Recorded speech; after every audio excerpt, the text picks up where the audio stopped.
Pak Hamid terkejut karena tidak mungkin orang sebanyak itu mampu keluar rumah dari satu pintu dalam jumlah yang sangat amat cepat dan tanpa rebutan sedikit pun. Astagfirullahaladzim.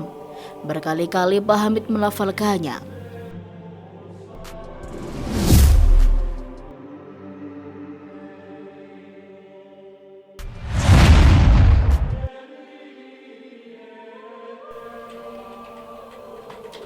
Saranjana namanya. Pulau yang keberadaannya hingga kini masih dipercayai ada, namun tak kasat mata. Pulau ini masuk dalam wilayah Kota Baru Provinsi Kalimantan Selatan. Jejak-jejak misteriusnya terasa oleh penduduk sekitar. Namun, belum kisah ini saya tulis, saya sudah merasakan getaran-getaran mistisnya. Malam itu hujan lebat beserta petir tak kunjung berhenti di sebuah desa di pinggir pantai, Desa Lontar namanya. Sudah pukul 23.00 WITA, namun hujan masih terus mengguyur dan sayup-sayup terdengar seseorang yang masih bercengkrama. Seorang lelaki berusia 45 tahun sedang menenangkan hati istrinya karena persediaan makanan mereka habis. Mereka tak punya apa-apa lagi untuk dimakan keesokan harinya. Abah Hamid penduduk memanggilnya. Lulusan salah satu ponpes di kota daerah B, Abah Hamid merupakan pengurus musolah di tempatnya tinggal. Musolah yang sangat sederhana, namun satu-satunya di kampung itu. Mereka terus saja bercengkrama. Mereka tak sadar ada yang mengintai mereka dari luar bilik tempat mereka tinggal. Hujan sudah reda dan hari sudah menjelang subuh. Abah membangunkan istrinya untuk sholat tahajud. Abah keluar rumah untuk berwudu. Sang istri pun menyusulnya. Si pengintai masih saja mengamati gerak-gerik mereka berdua, seakan-akan sedang menunggu mangsanya lengah. Setelah selesai wudhu, mereka berdua masuk dan melaksanakan sholat tahajud. Setelah itu, waktu subuh pun tiba. Abah Hamid yang menjadi pengurus musolah segera beranjak dan bergegas menuju musolah untuk azan. Istrinya tetap di rumah. Jarak rumah ke musolah tidak terlalu jauh, hanya 70 meter, namun harus melewati hutan. Dalam keadaan tanah masih basah, bekas hujan semalaman, Abah Hamid berjalan dengan santai. Tak seberapa jauh dari rumah, Abah Hamid merasa janggal, seperti ada yang mengikutinya dan mengawasinya. Dia menengok ke belakang, siapa tahu istrinya ikut. Ternyata tidak ada apapun, kosong. Namun, ketika hendak melanjutkan perjalanannya dan menghadapkan wajah ke depan lagi, tepat di depan matanya telah berdiri dengan tegak sesosok tinggi besar dan hitam dan diiringi oleh bau seperti benda lama yang tersimpan dan berdebu. Sosok itu memandangnya tajam. Giginya runcing, badannya berbulu, kukunya tajam.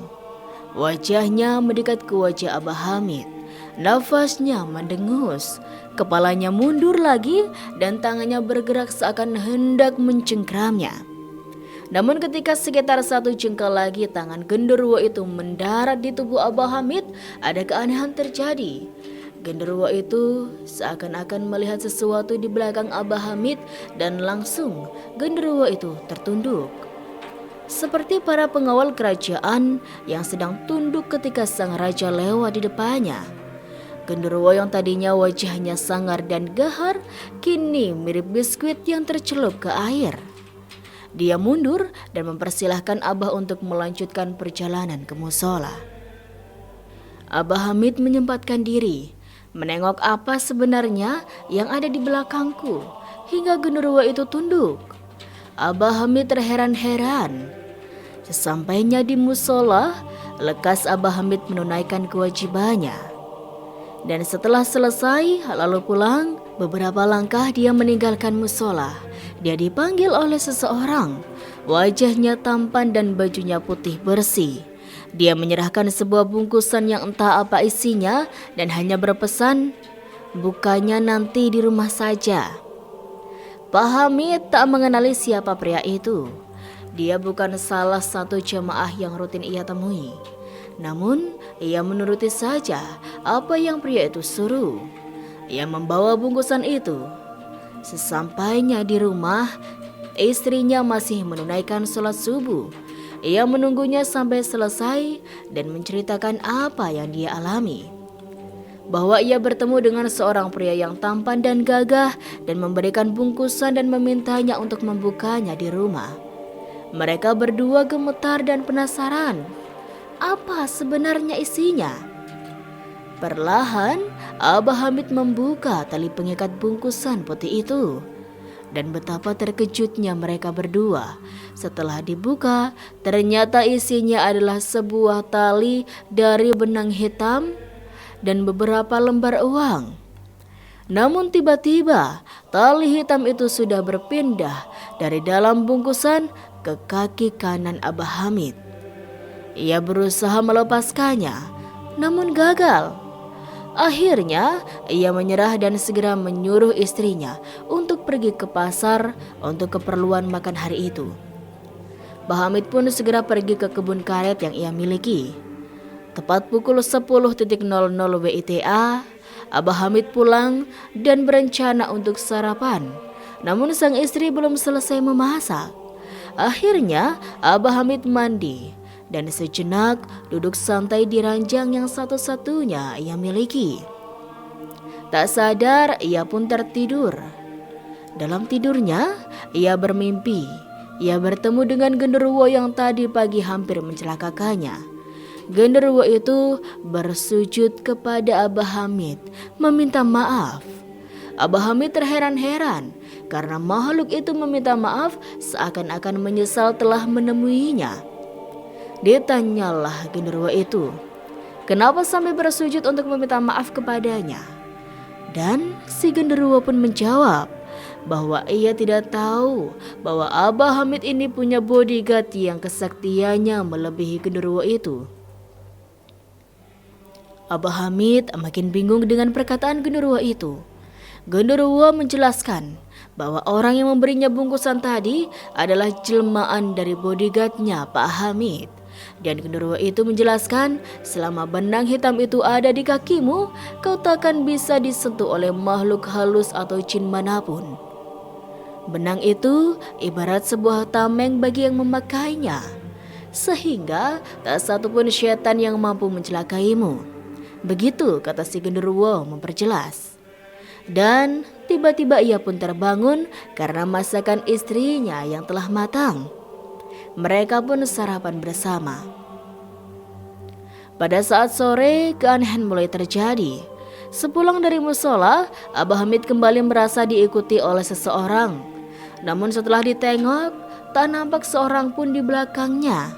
Ia baru ingat bahwa ada undangan pengajian dan dia akan menjadi narasumbernya di desa sebelah. Ia pun menaiki sepeda ontel melewati hutan dan jalan berbelok-belok. Sesampainya di lokasi, ia heran. Ternyata banyak sekali jemaah pengajian kali ini. Tak seperti biasanya yang berjumlah kurang dari 10 orang, ini bahkan lebih dari 25 orang yang datang. Dan seakan-akan antusias dengan pakaian kompak serba putih, baik perempuan maupun laki-laki. Ia bergumam dalam hatinya, "Alhamdulillah, jamaahnya semakin banyak." Setelah masuk dan menemui tuan rumah, ia memohon izin untuk segera memulai pengajian karena jamaah sudah banyak.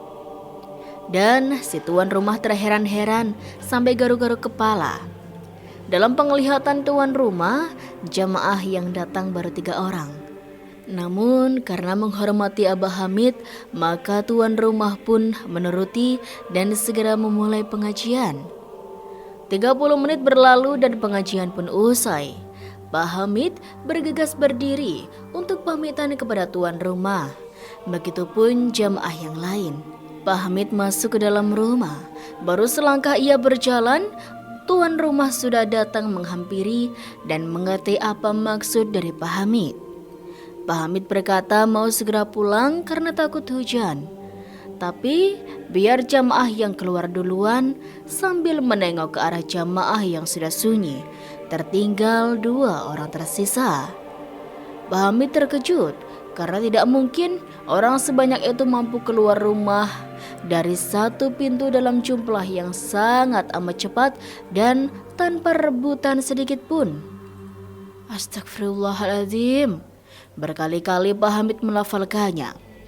Setelah itu, Pak Hamid tidak jadi pulang, namun menceritakan apa yang ia lihat kepada tuan rumah.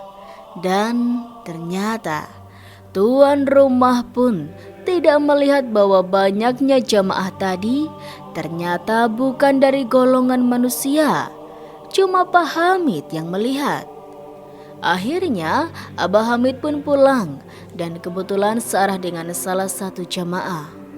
Fatur namanya.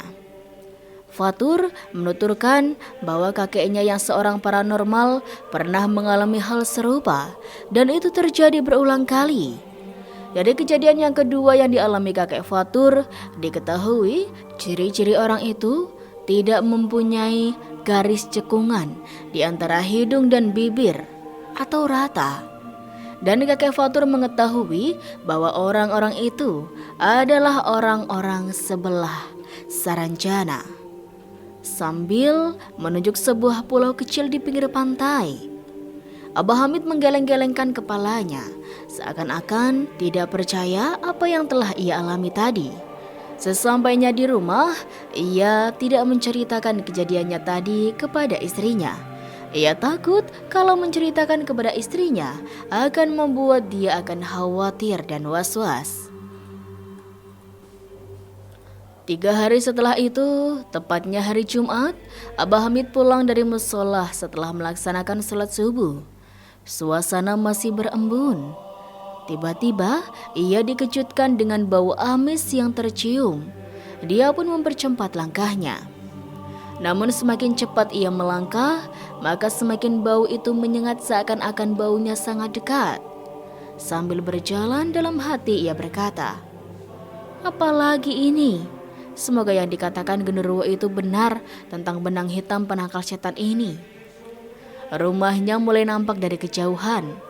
Namun dari pohon pisang di ujung jalan itu muncul asap yang awalnya kecil namun lama-lama semakin besar dan semakin berbentuk menyerupai manusia yang dibungkus kain kafan, lengkap dengan talinya.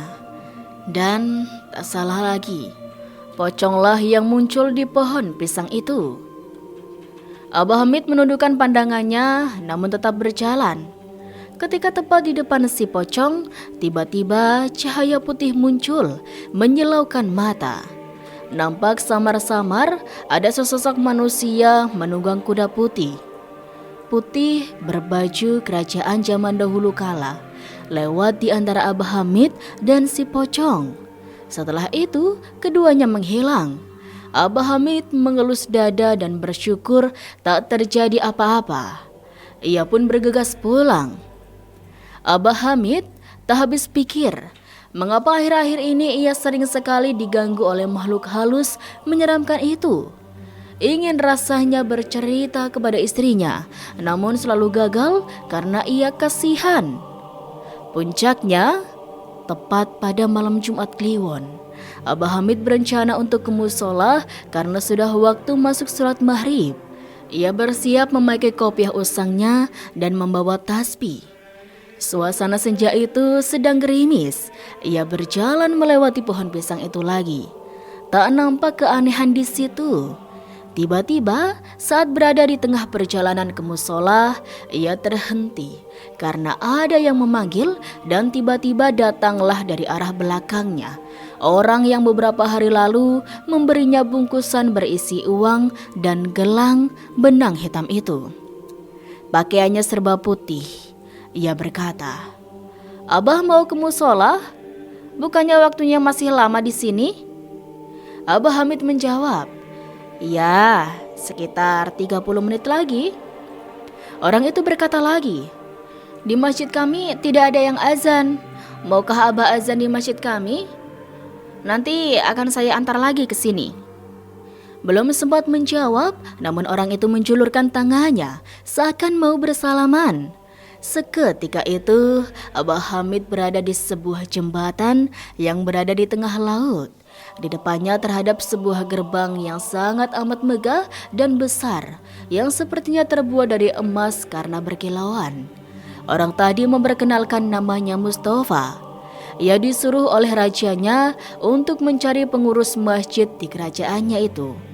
Sambil berjalan melewati jembatan itu, Mustafa menjelaskan gangguan makhluk halus yang dialami oleh Abah itu memang disengaja. Karena itu semacam tes, apakah beliau tetap teguh untuk datang ke masjid atau tidak. Begitu kata Mustafa. Sesampainya di depan gerbang, Mustafa mengucapkan salam dan terbukalah gerbang itu. Abah Hamid takjub. Terciumlah bau harum yang khas, tak bisa dituliskan dengan kata-kata. Di hadapannya kini nampak sebuah kota besar dengan gedung-gedung tinggi, rumah dan pagar tinggi, semuanya dengan arsitektur yang amat sangat megah dan indah. Orang-orang berpakaian muslim lengkap. Abah Hamid bertanya pada Mustafa, "Sebenarnya aku ini di mana?" Dan Mustafa menjawab, "Ini kerajaan kami, Saranjana."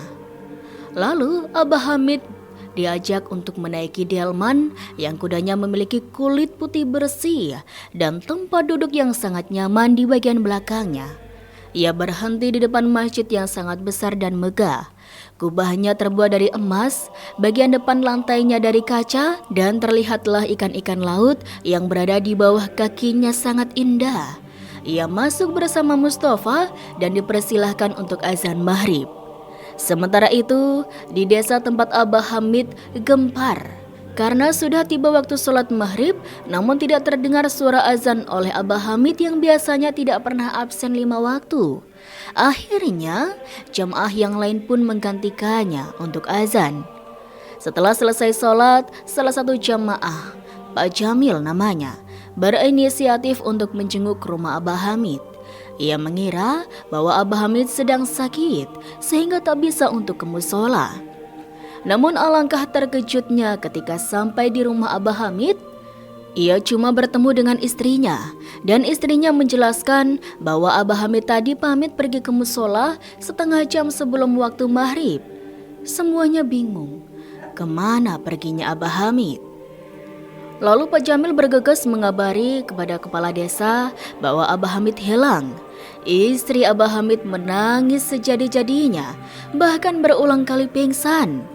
Penduduk desa akhirnya bersama-sama mencari Abah Hamid di hutan yang terletak di antara rumah Abah Hamid dan musola, sambil membawa perlengkapan lengkap untuk bagandang nyiru, ritual mencari orang hilang di Kalimantan Selatan. Entong kayu, kentongan, dan nyiru. Tempat membersihkan beras dalam bahasa Jawa disebut tampah, dan juga obor. Mereka berkeliling hutan dan mencari ke seluruh sudut hutan bersama-sama warga yang lain. Jam sudah menunjukkan waktu 22 WITA. Namun, Abah Hamid tak kunjung juga ditemukan. Warga belum tahu bahwa Abah Hamid telah dibawa oleh penduduk Saranjana.